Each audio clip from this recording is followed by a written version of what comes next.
Welcome to Healthy Buzz, the podcast for women who are craving honest answers in a supportive community. Hosted by Brandy Homerding, a certified nutrition therapy practitioner who believes your body isn't broken, but the narrative around women's health is. Each week, we're diving deep into holistic health topics, challenging the one-size-fits-all approach, and empowering you to trust your own informed intuition. Get ready to feel seen, supported, and seriously informed. This is Healthy Buzz, where collaboration meets unfiltered transparency in women's health. Welcome to another episode of Healthy Buzz. In today's episode, we are going to be talking about breaking the cycle of self-sabotage.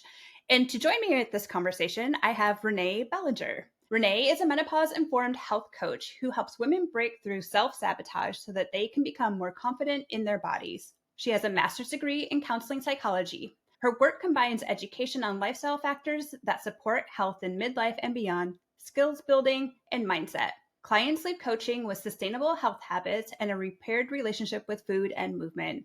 She provides coaching through one-on-one services and will soon be open to the Midlife Health Reset coaching program. Renee, welcome to today's show. Hi, thank you. I am really excited to dive into this topic because I feel like this is something that I touch on a lot with my clients, is like their relationship with food and how often self-sabotage can show up in their relationship with food and their health journey. But before we dive into that, I'd love to hear a little bit more about you and how you got involved in this work. Well, it's a meandering story, so to speak. Like for about 15, 20 years, I worked in a school, a therapeutic school. I was a behavior specialist, so I worked with adolescents, helping them manage their behaviors.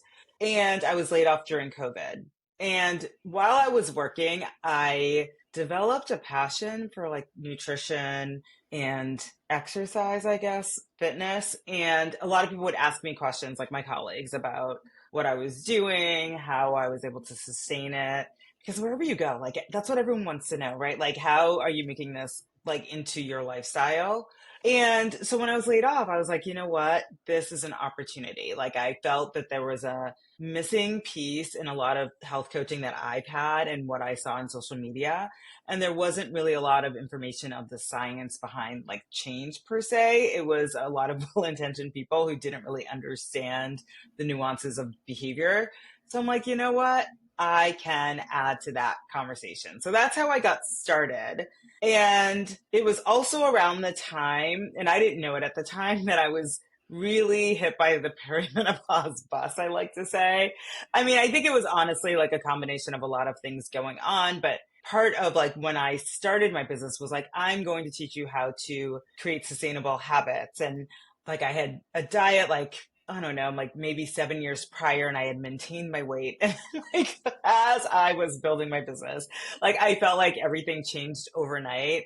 And I thought to myself, I need to dig deeper because I must be missing something. Like I know how to eat, like to fuel my body. Like I've done it successfully for like 7 years. Like I was exercising. There must be something more. And so then I just started learning more about what happens to a woman when she's like 40 and how her hormones fluctuate. And it had me like just really reconceptualize like the way I thought about the changes I needed to make in my life, and realize that like a lot of the things that I ignored, like my sleep and stress, like I couldn't afford to ignore them anymore. And that was leading to behaviors that were like kind of not working with the behaviors that I have had to maintain my body composition. So it was a journey. It was kind of like, okay, I'm going to go back to basics. I'm going to recreate some health habits around sleep and stress. I'm going to really focus on it. So I spent time working on that. I spent time really getting reacquainted with like just basic lifestyle strategies with like eating mindfully and all of the things that people don't really talk about. And I'm like, you know what?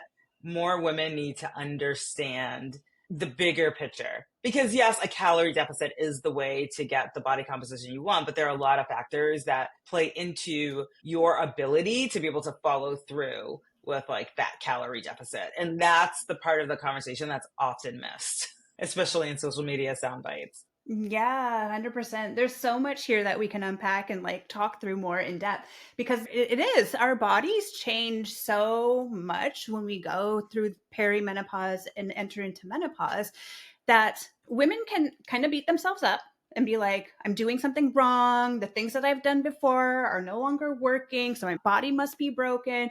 But I don't think it's really our bodies that are broken. It's more our mindset might be broken, like around our changing bodies. And like, I guess it's kind of like the acceptance. Yep. And I remember having a conversation with my client, specifically one that was going through perimenopause. And I'm like, just because you're accepting your body does not mean that you have to like not still want change for your body. Those two things can be true at the same time. We can accept and love Exactly. our body, and then we can also wish a little bit better for it. So it's also Yes. like, what are the realistic expectations around it? Right. And I think it's so hard for women just because, like, there are so many unrealistic expectations for women in general. And the fact is that, like, men and women in midlife, we both have body composition changes. And you don't hear the same marketing for men. Like, there's nothing about, like, the dad bod or the like the meno belly equivalent for men. But yeah, we have all that pressure. So, and we internalize it, and we have internalized the messaging our whole lives. And I think a lot of us don't even understand that we have internalized it. Like when working with women, I work with a lot of women who never really had to worry about anything. And now that they're late 40s, early 50s, like things have shifted. And it's very interesting having conversations with someone who never had to think about it. Right. And so, and they're like, well, I don't have like a diet culture mindset. And then they start spouting all this stuff. And I'm like, like you never had to learn how to do any of this stuff. So you just kind of heard this stuff and accepted it as fact. And so like, let's rework some of the things that you are currently thinking because like they're not 100% accurate. Yeah. So Renee, I know that your work really focuses a lot on like the relationship between thoughts and feelings and behaviors. How are you like helping women to include more sustainable habits when it comes to their health habits and explaining the connection between thoughts, feelings, and behaviors? So it's very interesting because a lot of people come to me because like they know that that's what I do, but we don't really start there. I'm never like, oh, what are your thoughts about this? Because a lot of times it's like subconscious and people aren't even aware. So my work is really a small action, tiny action process where we really start with asking women, okay, like, or a client, these are the areas that we can focus on. Like, what are you not doing now that feels like relatively within reach? You know, like something that, you know, if you put like a little bit of effort into it, like you can maybe get it done, like you're 80% sure. So we start with that. And then what we find out through our work together, like there's some resistance. And well, there are two ways we do it. Like often we talk through like the resistance, and I'm never like, it's not because you're lazy, like something else is going on. I do have a worksheet that some of my clients fill out, and it goes through what they were thinking and feeling and doing like a half an hour before whatever happened, 15 minutes during and after. Some people need that direction. Some women, especially if they have a practice of mindfulness already, they're like, okay, like if I slow myself down, I realize I had this thought or I had this feeling. And then we are like, great, you caught the thought, and we spend some time thinking of a replacement thought. Like I'm not giving it to them, but like having them work through and figure out some replacement thoughts that would work in that similar situation. And so for a lot of my clients, it's like we might come up with one or two in our session. And then I'm like, go play with it. Or I ask them to brainstorm on their own and try them out, because the only way we're going to know whether or not it works is if they try it out. And so people really have to understand. And I think it's so hard, right? Because our thoughts and feelings are so automatic. A lot of times, like we don't even know that we're having them. Like people will just say, oh, I'm a stress eater. And they don't really realize that there was some thought that like led them to, or a feeling that led them to the bag of chips, right? It happens so automatically. You're not aware of it. And the first step is really to start to slow down as much as possible. So another thing I like to do with my clients too, especially someone who's like, I'm not good at mindfulness, don't tell me to meditate. And I'm like, I'm not. Don't worry. Because meditation is challenging, but I suggest like mindful walks. Or I say, like, for example, like when you're in the shower, like take a shower without any music and like just pay attention to like all your sensations, like building mindfulness through other activities and explaining how that's going to help them be more in tune to their thoughts and feelings, like once they get into the habit of it. Yeah, there's so much good stuff here. So I think a lot of things that are challenging for women is like one, slowing down. And for the first time, really becoming in tune with what they're feeling, what their thoughts are. I mean, I have clients too that I talk to all the time. I'm like, do you recognize hunger and satiety signals? And they're like, nope. And I'm like, okay, we got to start there. So that what do Yeah. we need to do to like slow down, right? It's usually mindfulness because people are not slowing down to eat. They're just kind of plowing through. This is just a box to check. And we need to slow down and ask our body what it needs. But then also the distractions, like you mentioned, like so many times people are not mindful around the things that they're actually doing and that we're doing things just automatically and out of habit because those are behavior patterns Yep. that have been created, like grabbing the bag of potato chips when you're feeling stressed out. That was a habit that was created due to a response to a feeling that you had Yes. once upon a time. Yes, and it works. I mean, to normalize stress eating for everyone. I'm like, stress eating, we do it because it works. Like, and if you have goals, sometimes like that is not going to match what you need at the time, right? And so it doesn't always have to be your go-to. And it's going to take some time and work to break that association. But like even when I work with my coach, like sometimes, most of the times I don't stress eat, but like there's sometimes like a couple of months ago, like I went to a celebration for life of a friend and I was just like, I came home and I'm like, I want like a little blizzard kind of thing from the soft serve. And I'm like, I'm not going to, it's just going to be a thing. It is what it is. And I'm done. Like that was just like my comfort. Right. And I said to my coach, I chose to do that. It's also holding yourself radically accountable to what you're doing. Not like, I don't know what happened. It's like, no, I chose to eat that.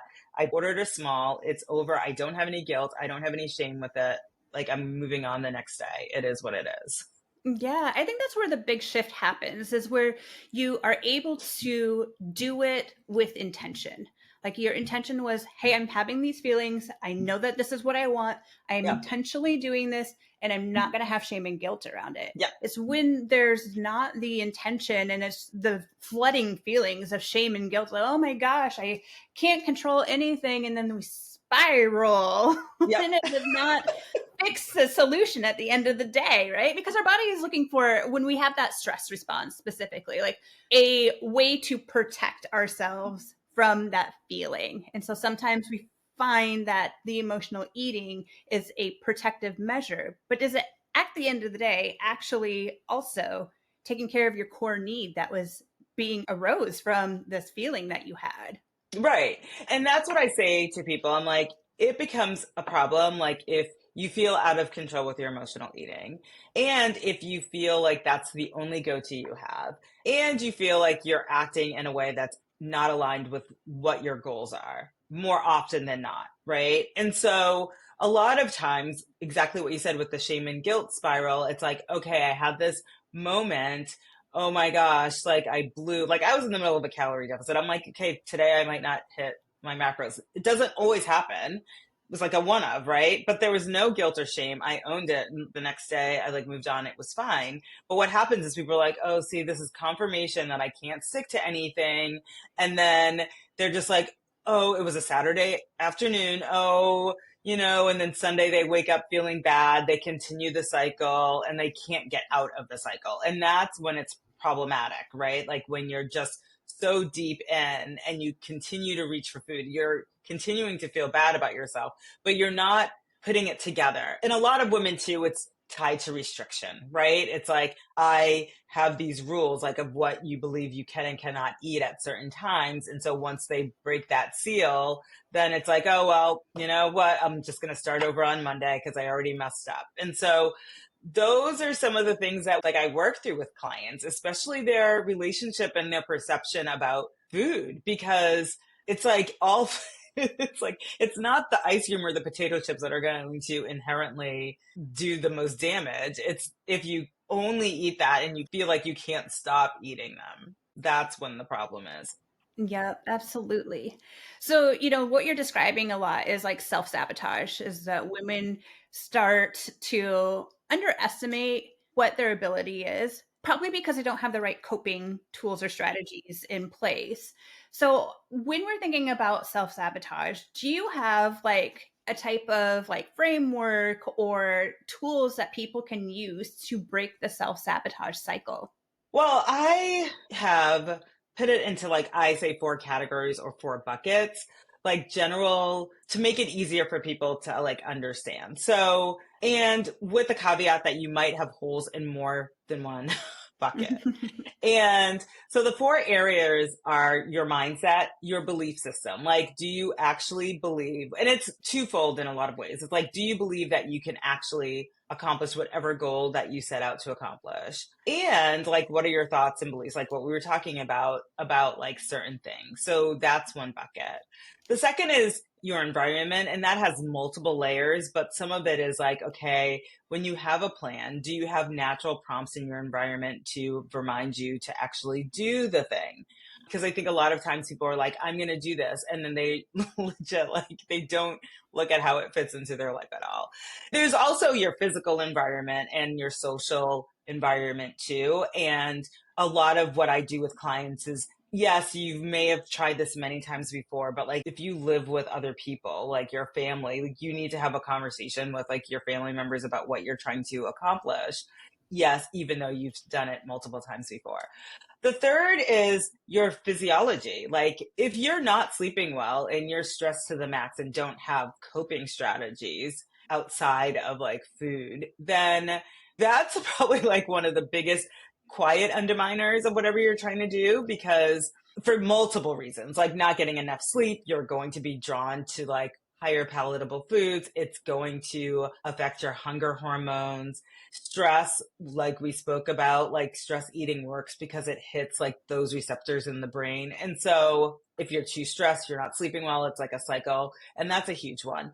And then the fourth is what I call a doable plan, which a lot of women don't have. And that's also can be tied to your belief system. So if you really don't feel like you can accomplish something, then you're going to most likely try to cram everything in because you're just like, okay, I should be able to get this done in like 30 days, 60 days. And you like overload your system because you don't really believe that you have what it takes to sustain a different method of doing it, right? Like you feel like if I overwhelm myself, I'm going to change and then somehow that's going to be sustainable. And it doesn't really work and it backfires. And then with a doable plan, there are like all these other behavior strategy hacks that I have to help just rewire your brain to make it easier for you to repeat the behavior. But when I work with clients, I can usually place like what's going on in one of the 4 buckets. Yeah. And people will probably have things in all of the buckets. Yes. Multiple things in those buckets. I want to unpack each of these buckets a little bit more because I feel like so many people maybe need a little bit clearer explanation of things and or can relate to things. Like when I think about the mindset and the beliefs, I'm thinking specifically how self-sabotage shows up. Example, I had a client session a couple of weeks ago and we were talking about like the progress that she's making, and like she did pull the scale out for the first time in like 2 months, and she's like, I was down 5 pounds, but it's probably all just water weight. And I'm like, hold on here. That is self-sabotage. You're telling yourself that like you're not worthy of this, that the things that you've been doing did not help equal the result that you just had. So why are we discrediting that? You're training your brain to believe that this success is only because of this water weight, right? Which is not what it was. So, like, how are we looking at that mindset and like those beliefs that are created, and like what adjustments are we maybe making with those? Well, it's so nuanced because it really depends on the situation. I would say kudos to your client because at least she recognized water weight. I feel like on the other hand, I get like the opposite so many times. It's like catastrophic when the scale goes up like a pound in 2 days. People are like, oh my God, I gained fat. I'm like, no, that's not fat. It's so hard with mindset because I feel like it's such a popular term. And so a lot of times it's like asking questions around, okay, so what if it were water weight? Like, is that a helpful thought to you, unhelpful? And like really unpacking like what that means to them and maybe providing some education. And with some people, it's like overarching. It's like, do you really feel like you are capable of losing that weight and perhaps sustaining that weight loss? Like when I think of especially like the conversations around microdosing, I hope I'm not getting in trouble here, and GLP-1s, I feel like that is for a lot of women a mindset issue because like they believe, I'm talking about microdosing now, people who are trying to lose like 10, 20 pounds.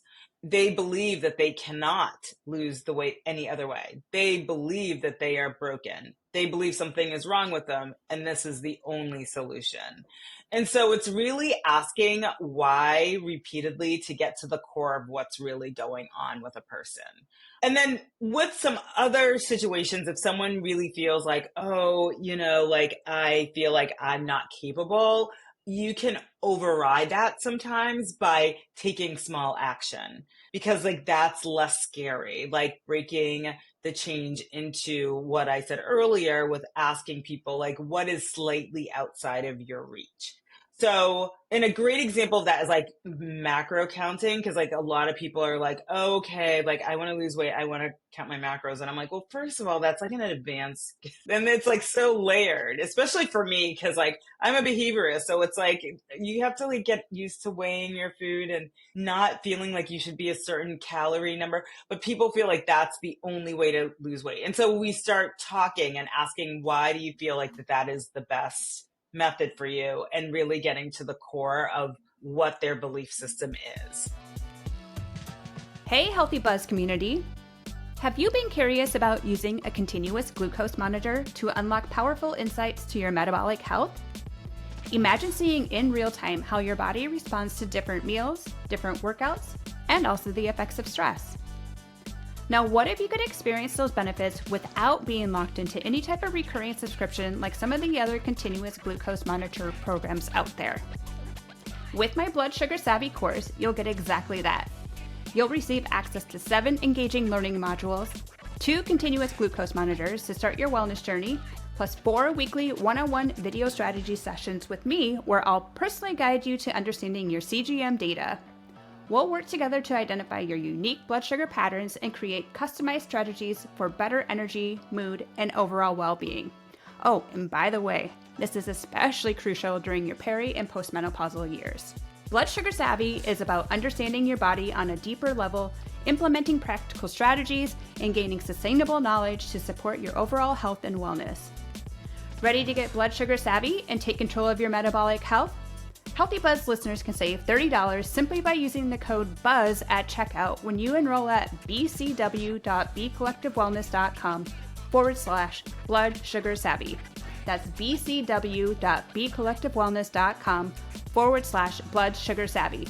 Don't forget to use that code BUZZ at checkout for your $30 savings. Your personalized blood sugar journey starts now.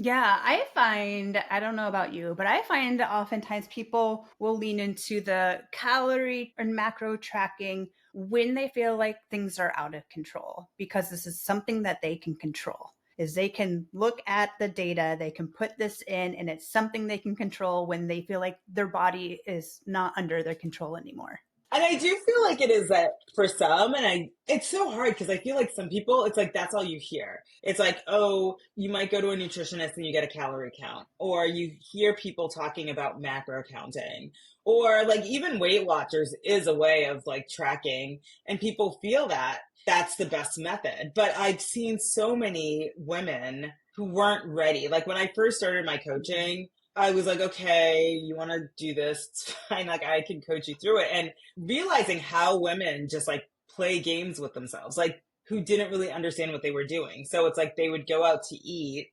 and choose like the lowest calorie. It's like, oh, I got fish. And like you look on MyFitnessPal and choose the lowest calorie and like, well, you're not tracking. And then they would get mad because like they're not losing weight, or they would go out to dinner and not try to estimate what they had to eat. And it's just like, okay, well, this isn't really serving you at this point because you're not even doing this consistently. And then they feel like, oh, it's not going to work. Oh, I need lower calories. And it's almost like confirmation bias, right? Like, oh, you told me to try this and I need 1,200 calories or 1,100 calories because I am eating that way and I'm not losing any weight. And I'm like, well, you're tracking maybe 70% of your food at that. Mm-hmm. And too, like, we have to think about, from my perspective, I'm always like, your body needs at least 1,200 calories just to run, to operate every single Oh, day. yes, So exactly. Yes. if your body's in too much of a deficit, it's not going to be happy and you will not lose weight either. So that it could be a form of self-sabotage as well. Yeah. It's like not understanding actually what is appropriate. Yes. And I say to a lot of clients, like who, or I used to, I attract different clients now, but it's like, okay, if you have been eating around 1,200 calories, then we're saying like your deficit's going, because there are some people maintaining by not eating enough. And I'm like, well, do you want to eat less? Like you're saying like a deficit is like 1,000 calories, like 900, like that's not enough. I have a 15-year-old now. And when I started my business, she was 10. And I did a post once being like, some of you are eating less than what my 10-year-old needs for her basal metabolic rate. Like, just think about that. You're not a 10-year-old. Yep, exactly. And that's just going to trash your metabolism even more. So I agree that like understanding what your body needs before we do any type of tracking to try to manipulate things. So understanding the actual signals from your body is really important first.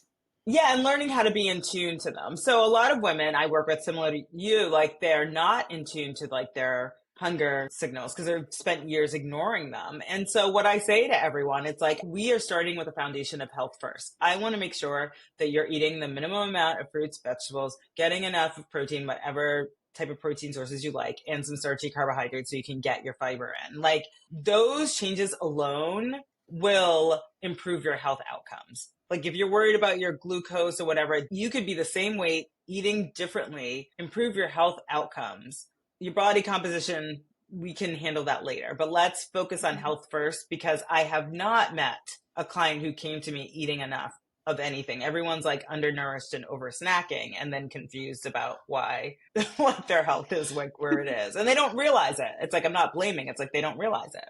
Right. They don't always have all of the information. And there's such conflicting information out there too that it's really hard to navigate by yourself. So that's why you work with somebody like Renee or myself to help you navigate all of the noise and the bullshit out there. So we can be like, okay, no, let's focus on you and what your actual body needs, not what Instagram told you your body needs, somebody who has never met you before in their life. Yes. And I think because like people confuse simple with easy, it's like, it sounds so simple, like what we're talking about, because it is, but it's not easy. And so when people try it and they find that it's harder than they thought, it's more attractive to like try something else that's like exotic, because like that must be the missing link. Yep, 100%. And I think that plays kind of into like the environment piece of it, of like the plan that you have in place. And is this plan sustainable? Like these really extreme things, these extreme diets, or these crazy like 7-day fasts and things like that, is this sustainable? Are you maybe going to have results at the end of 30 days? But then what happens on day 31? What does that look like? Case in point, the whole 30. Yep. 100%. Yep. Because I ask that to my clients often. They're like, hey, I think I want to stop drinking or whatever it is for 30 days, or I want to stop eating gluten for 30 days. Yes, I hear you. There is health benefits to what you're saying, and I support that. But what happens on day 31? And they're like, oh, don't know. And again, I'm picking on the whole 30 because it's like a perfect example, or hard 75 or whatever, 75 hard. I hate that 75 hard. Ugh. Probably as much as I hate the whole 30. It's like, because people like commit to it, and you can almost commit to it for 30 days. Because there are some people, like I love a challenge, you know what I mean? So yeah, I could go all in probably on a 75 hard if I chose to. But at the end of it, you're not going to be able to sustain that. You know what I mean? And so, I mean, the same with the whole 30. I remember doing whole 30s like back in the day and like being really, really locked in and had a really difficult time with reentry. Like, it was just like, I was emotionally exhausted. Like, yes, like adding one thing every couple of days. I was just like, I can't make my own ketchup anymore or whatever. But you know what I mean? It's like, it's so exhausting. And so I don't think people think about that. They just like look at their calendar and they're like, oh, October is I don't have anything on the calendar for October. And in 30 days, I'm the popular. Oh, you develop a habit in 30 days. So if I do this in 30 days, by the end, I'll have a habit. It's like, well, it doesn't necessarily work that way. Mm-hmm. Sometimes what I see too with the extreme restriction around food is that it swings the pendulum so far the other way then that after the restriction, and we're not here to say that like people should be drinking every day and having gluten if their body reacts negatively to gluten or anything like that. But we have to think about like what this pendulum swinging looks like. Are we doing big swings all the time, which is going to make your body very angry? Or are we allowing a lot of flexibility in there? Like I talk to my clients, I'm like, I want your Tuesday to not look wildly different than your Saturday on what you're consuming. Are you eating and drinking about the same? Not these big swings that Monday through Thursday, I'm really quote unquote good. Friday, Saturday, Sunday, I'm quote unquote no calories count, or I am allowed to have whatever I want because I was so good Monday through Thursday.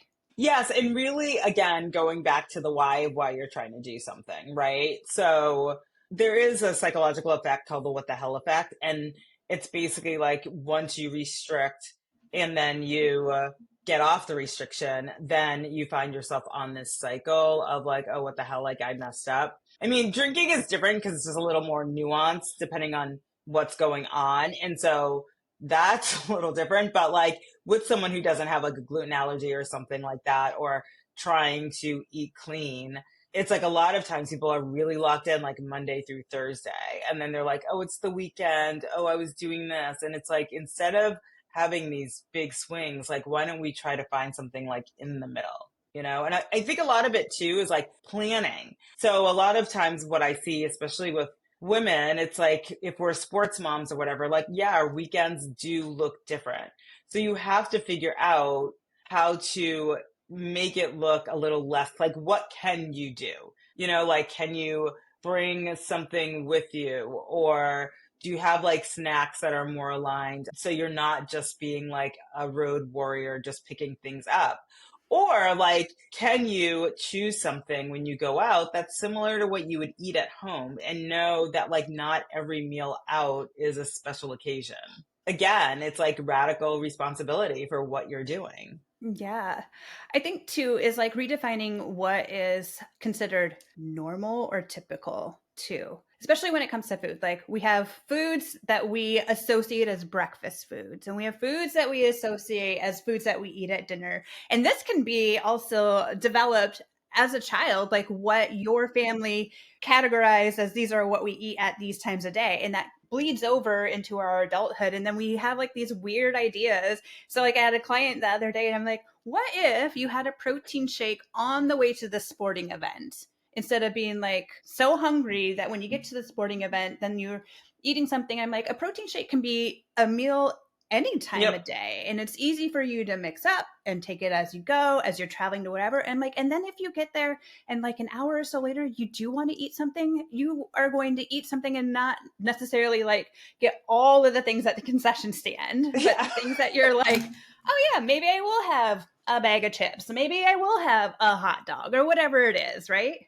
Yeah, exactly. I mean, my daughter's an all-star cheerleader. So from like December to May, not every weekend, but we do travel a lot. And like I plan as much as possible. You know, like if we're eating at home in the morning, like I know which breakfast kind of, there's some that are just more nutrient dense and I can tide me longer often because my preference is like a protein shake versus like bringing food and like eating cold food or a sandwich like on the road. That is like what works for me.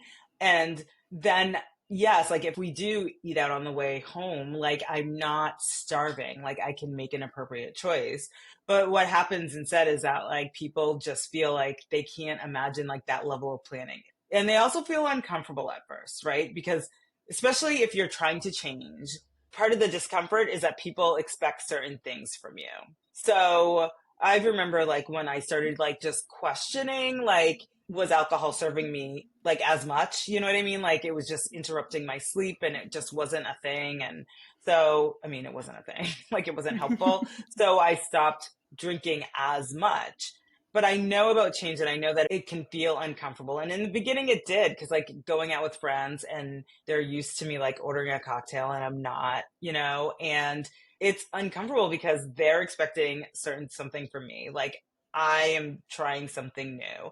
And I give my clients, well, first I tell them that it's going to be uncomfortable and give them permission to sit in the discomfort. Because I think a lot of times, like people end up acting in opposite ways because like they can't tolerate the discomfort of trying something new. Yeah. I think too, often what I see is like, let's say meeting up with friends and declining a cocktail, and friends are like, wait a minute. It's also triggers them because they're like, should I not be drinking Yes. also? What are you doing? Why are you doing it? And so it's triggering discomfort in themselves, and the fact that like they're still having a cocktail, but you're not. And so they're feeling unease or dis-ease at Yes. like their choice. Yes. And that's what I say too. A lot of times it's like people's comments are a projection of the way they're feeling. It has nothing to do with you, and I'm reminding my clients of this as we enter the holiday season. And I know this will come out during the holidays. It's like navigating social engagements or dinners with your family and people commenting on your food is their projection of what they're feeling about what they feel like maybe they should or should not be doing. It has nothing to do with what's actually on your plate and what you're doing. It's like, oh, well, they're choosing to do X, Y, and Z. Like, what does that say about me? Because I'm not choosing the same thing. Mm-hmm, mm-hmm. And if anybody is making you feel uncomfortable about like the questions that they're asking, as you are on your own health and wellness journey, right? Sometimes your family, your immediate family members by default get added in if you're the person who is preparing and cooking all the food at home. But like if it's like extended family, right? Like if somebody is bringing something up that is like not appropriate when commenting on the amount of food that you're eating or your body size or something like that, you can always say, I hear you. Thank you for your concern. I'm not interested in engaging in this conversation with you. Like setting those boundaries are hard. They're really hard. And for the people who deal with food pushers too on the same realm, like, no, thank you. Like, that's a full sentence. Like, you don't need to, because I feel a lot of times we tend to explain, like, why we feel badly that we're saying no. And if you just like practice saying no, thank you realize it's not, that usually ends the discussion. But when you start with like the excuses, then you're mentally questioning, oh, like, am I really confident in this? And then it does extend a conversation that you don't want to have because other people sense that too. Like they sense the hesitancy. And so saying no, thank you, complete sentence. I will say too, though, sometimes I do find that people will inquire or ask questions because they want to know for themselves. So let's say, Mhm. let's say you decide to pass on the dinner rolls and say, nope, passing, moving on. And they'll be like, why aren't you eating dinner rolls? You get to choose if you do want to be like, I actually feel better, or I'm actually working on my blood sugar, or I actually found that I have a gluten sensitivity. If you want to, you don't have to. But oftentimes people are like curious, like, they're passing on that, and I'm curious. They're not necessarily trying to like shame you or make you feel bad, but they're legitimately asking the question out of a place of curiosity. That's true. And usually, like, what I say or coach my clients is just being like, I'm not hungry. Like, I feel like just ending it. I mean, unless someone wants to really go further in depth. And it depends where you are in your journey. Like, if Yeah. it's in the beginning and you're not sure of yourself, then really keeping it as short and sweet as possible is probably the easiest thing. And then, honestly, like, over time, once it becomes something that you continue doing, like people usually don't ask anymore. Like you might hear comments like, oh, you probably don't want those anyways. But it's like people stop asking questions. So it really depends on where you are and how comfortable you are in sharing whatever it is you're trying to do. Yeah, absolutely. Let's talk about this other bucket, the physiology side of things. So yes, I mean, it's very tricky in a lot of ways with midlife because sleep, it's like with age, like we don't sleep as well as we used to. But there are things that we can do to better manage our sleep. and or to feel more empowered to go to the doctor and be like, I really tried everything and this is what I've tried and I need some more support, So the importance of trying as much as possible to have like consistent like bed and wake times, really winding down, a half an hour to an hour before going to bed, waking up at the same time every day, even on weekends or within like 30 minutes to an hour, and not being like, oh, I'm sleeping in on the weekend and the weekdays are different. Like trying to get as much like regularity in your schedule as possible is really like one of the best things you can do for yourself. I know a lot of my clients are like high achieving women. I mean, sure, it's the same for you, who like are just like, oh, I don't need to sleep, whatever. Like that's why. And then I'm like, okay. And I just explain like how it does make it harder to follow through with all the things you want to do. Like if you think of just like impulse control when you're exhausted, it's harder. Like not to even mention like what's going on with your hunger hormones. Like they're just like a little bit off, or just emotional eating. It becomes harder to practice. I don't want to say restraint, but like practice like any skills that are related to emotional eating that would help you, like pausing, because you're exhausted. So really supporting your body the best way possible. Yeah, that resiliency can diminish when we don't have the sleep. Sleep is so important, not only for like recovery, for your brain needs to flush out all the things that it's processing through the day, but your body too. Like you will not lose weight if you're not sleeping. I hate to tell you. But then also when we are sleep deprived, the body naturally is looking for a quick fuel source. And so you're going to have more carb cravings. 100%. So you're gonna be like you mentioned earlier, the highly palatable foods that are usually the crackers, the chips, the cookies, those things, because carbs are our body's like quickest fuel source. So it's looking for fuel, energy, because it's depleted, it's tired. Yes, and I think people don't, and they know it, but they don't really realize the impact. I mean, the same with stress. It's like that's going to impact your behaviors too. Like, because for the same reason, like you want something that's going to be satisfying, comforting. Like I said earlier, stress eating works for temporary comfort. It does affect your sleep too. So it's part of the loop. And really just trying some other things and practicing. And I like using the analogy of your stress as like a pressure cooker, because like there are even good things in life that are stressful. Like I'm sure if I look at my ring, it might say I'm stressed right now because I'm engaged in this conversation. That's like a physiological stress because I'm mentally like thinking about it. I worked out today. That's a physiological stress. But if you have your physiological stress and your physical stress, or your mental stress rather, and you're not building in any recovery, like that's just all building up. And it's like when it all builds up, it's going to explode. So just think of recovery like the little valve on like an Instant Pot that's just like letting the steam out just a little bit so that you have some room to breathe. And I think that people think it's like all or none. I'm not saying like woosah. I'm not saying not to work out, but to realize that the older we get, we have to be more proactive about building in our recovery. Yeah, our bodies are changing and shifting. And Yeah. if we've been burning the candle at both ends, whether it's not sleeping or hitting the gym, too many hit workouts in a row, your body needs time to recover and repair. So if you're not giving your body that downtime, and I mean, rest is productive. So many people that are millennials and Gen X weren't really taught that. And so then we are hitting this burnout stage, and it can feel really uncomfortable when we do take the time to rest, when we do take a Sunday afternoon to chill on the couch.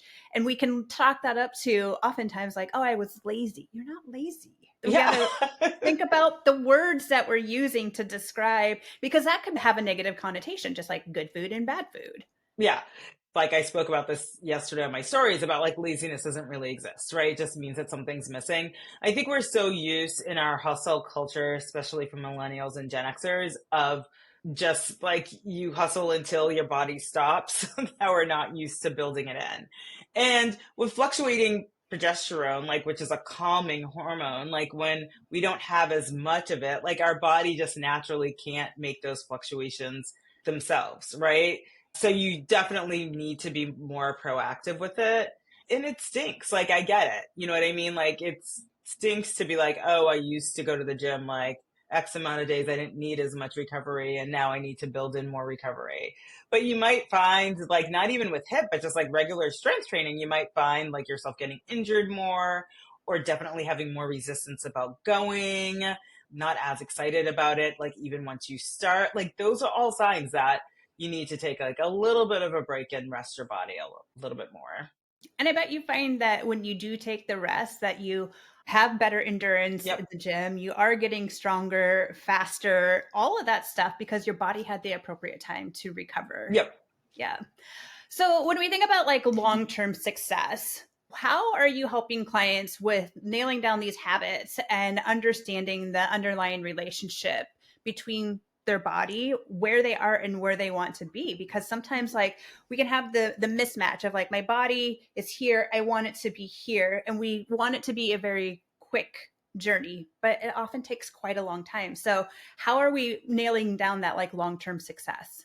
So I really focus on finding things that people love to do. And I mean, I know it sounds so cliche, but it really is about the process. Like, and I'm very forthright with the people who work with me. Like, I'm not promising like X amount in X amount of time. You know, it's going to take as long as it's going to take. Your body's going to do what your body does. Like, the more that you can show up for yourself frequently, you're going to increase the speed, maybe, with which it happens.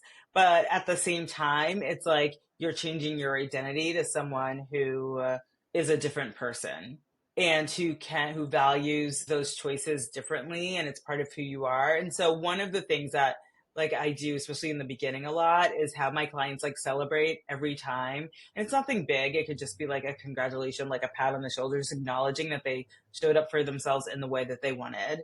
We do a lot of work with like continuum work, as I like to call it, like a good, better, best continuum. So there's always a way for them to show up for themselves, like even if it's small, to get them out of the all or nothing. And it's like, I don't spend a lot of time looking at where they are and where they want to be, because that's going to take as long as it's going to take. And it might seem like so far in the distant future. So we spend a lot of time celebrating and acknowledging like where they came from, like, oh, I have a client who, she's a rock star. We haven't even started really like body composition. Like, we're like, okay, we're working on health. Like, that's where we're focused on. She's working on steps, strength training twice a week with one cardio, eating enough fruits and vegetables and protein. Like, her weight is starting to go down. But at one point she was like, oh, my minimum is going to be like 5,000 steps. And I'm like, that's great to start, but eventually I want to get you to 7,500. She's like, okay.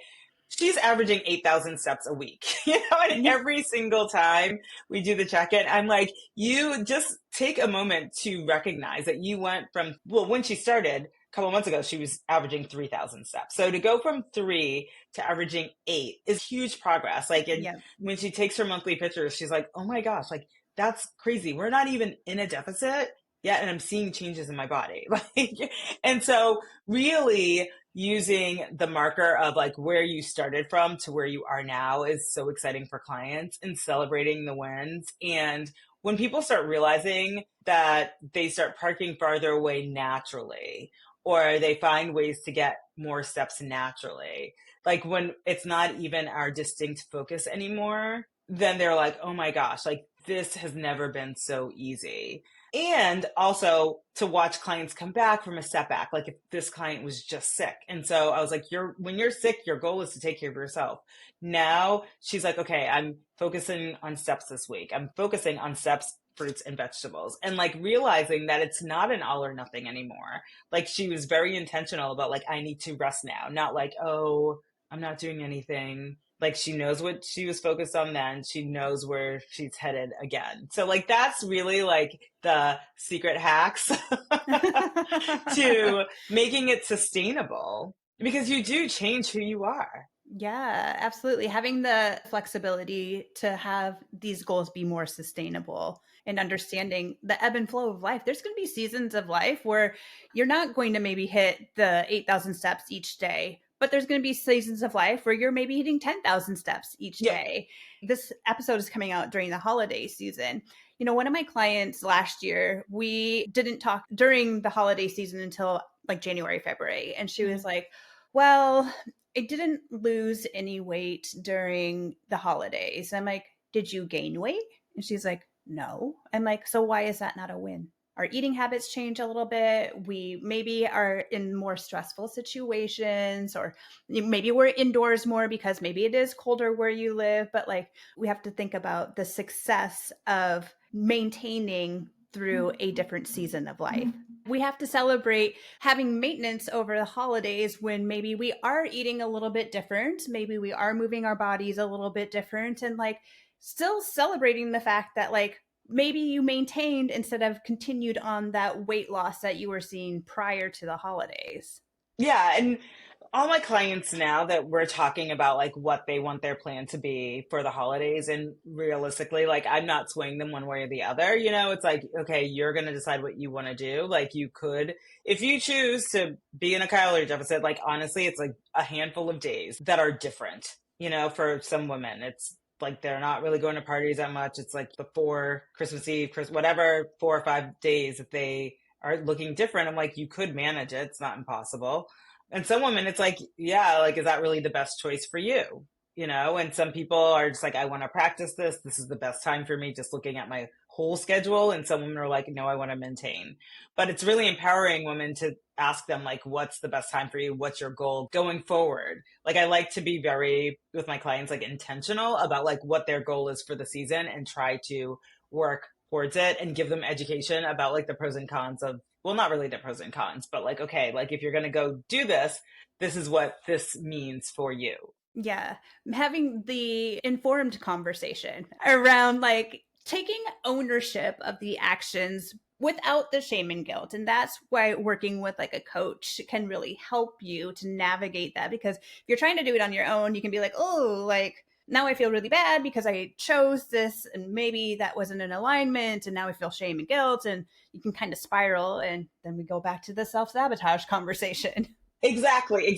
Because like being supported with a coach going through like the 4 or 5 days of holiday eating is different than if you are listening and you haven't tried that before and you're trying to do it yourself. And then you're like, oh, well, like there's a lot of dissonance between like what you're doing, what you're feeling, again, the discomfort. So having the support of a coach is really helpful to have another sounding board to like process those feelings with. Yeah, amazing, amazing. Well, Renee, I thought this was a wonderful conversation. I think so many people are going to connect with the things that we're talking about, especially heading into the holiday season. How can people connect with you specifically? Where can they find you? Well, the easiest is probably on Instagram at Coach Renee Bellinger, and also my website, Renee Bellinger Coaching. I have a weekly email list, and it's really more anecdotal stories about how I apply principles into my life. So last week, I think I spoke about a VIP day I had with my coach, and like my business coach, not even my health coach, but my business coach, and just how transformative coaching can be. So it's kind of like a look inside my brain of like what change looks like from someone who is an expert in it. Ah, amazing. So everybody go and check that out. Check out her Instagram, get on her email list. And Renee has also put together a mindset mini course that we will link in the show notes. So which will be perfect timing. If you're listening to this going into the holidays and need a little mindset reset, definitely check out her course. It's 5 days. It goes to your email box. None of my packages are meant to be overwhelming, because I think a lot of times people hear email course and they're like, oh my gosh, like 10, 15 minutes a day. Like that's what we're talking about. I know you're busy. Mm-hmm. Yep, absolutely. Amazing. Okay. Well, we will have all that information for people in the show notes. But thank you so much for being here, Renee. I really enjoyed our conversation. It was really nice to meet you. Bye. Thanks for tuning in to another episode of Healthy Buzz. I hope this conversation has left you feeling seen, supported, and ready to take the next step in your health journey. Love what you heard? Make sure you subscribe to Healthy Buzz so you never miss an honest conversation. And if you found this valuable, please take a moment to leave a review. I truly appreciate it. For exclusive weekly tips and holistic strategies, be sure to subscribe to my weekly newsletter. The link is in the show notes. Remember, this isn't just nutrition, it's permission to trust your body. I'll catch you on the next episode of Healthy Buzz.